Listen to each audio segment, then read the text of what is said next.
The war dragged on, a relentless and unforgiving force that swallowed lives and dreams with every passing day. Our unit, a diverse band of soldiers hailing from all corners of the United States, continued to fight through the harsh European terrain, forging bonds of brotherhood in the crucible of combat. The memories of that night, when we had pushed back the enemy and held our ground, remained etched in our minds. We had lost friends, seen the face of death up close, and yet we pressed forward with a sense of duty that outweighed the burdens of our hearts.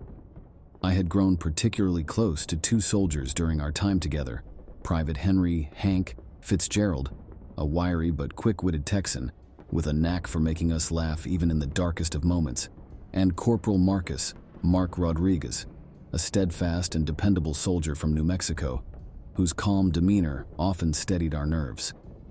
We shared stories of our hometowns during lulls in the fighting, painting vivid pictures of places we longed to return to. Hank talked endlessly about his family's ranch in Texas, where the wide open spaces stretched as far as the eye could see, and the smell of barbecue lingered in the air. Marc spoke of the adobe houses and red mesas of New Mexico, describing the beauty of the desert landscape that contrasted with the brutality of war.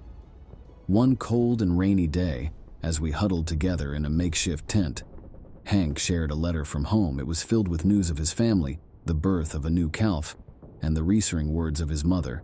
We passed the letter around, each of you savoring the taste of home that it brought with it.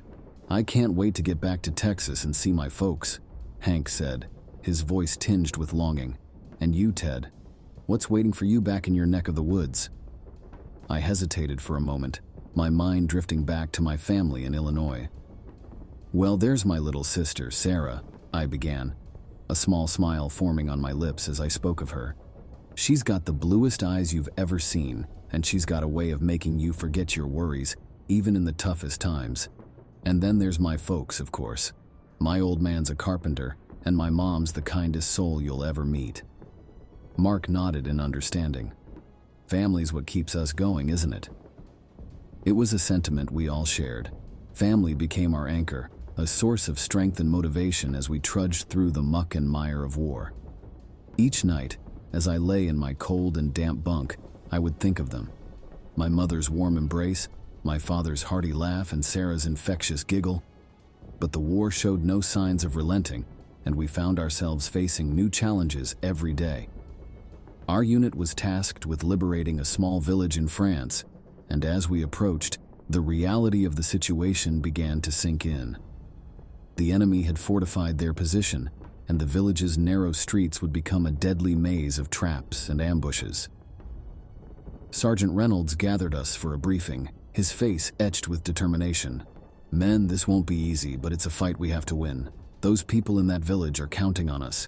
We'll move in under cover of night and hit them hard and fast. Keep your heads down and watch each other's backs." As we entered the village, the tension in the air was palpable.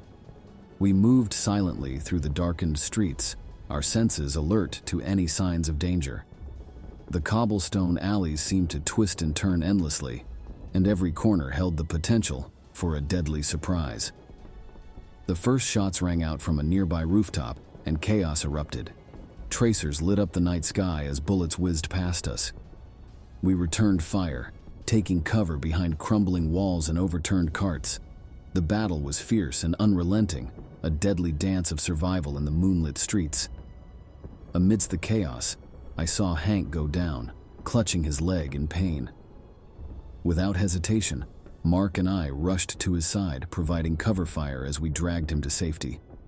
The adrenaline coursing through our veins masked the fear that gnawed at us, and for a moment, it was just the three of us against the world. After what felt like hours, the enemy began to retreat, their resistance finally crumbling.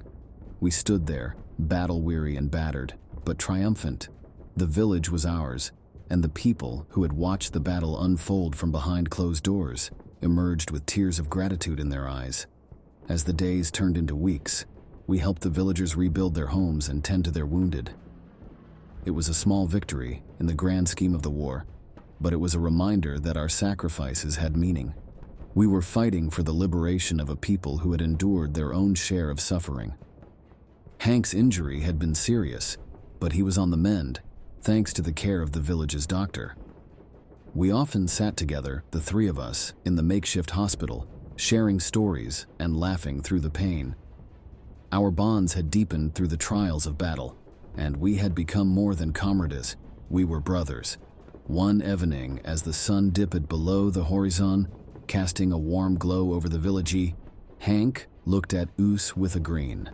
"You know, fellas, when this is all over, I'm taking you both down to Texas. You've got to see the ranch, and we'll have ourselves a good old-fashioned barbecue." Marc chuckled, his eyes reflecting the flickering flames of the campfire. "I'd love that, Hank. And Ted, you're welcome in New Mexico anytime. We'll show you the beauty of the desert." As I looked at my friends, the stars above us twinkling like distant beacons of hope, I couldn't help but feel a sense of gratitude. The war had tested us in ways we could never have imagined, but it had also forged bonds that would last a lifetime. In the midst of the turmoil and uncertainty, we had found solace in each other's company, and the echoes of valor that had brought us together continued to resonate in our hearts.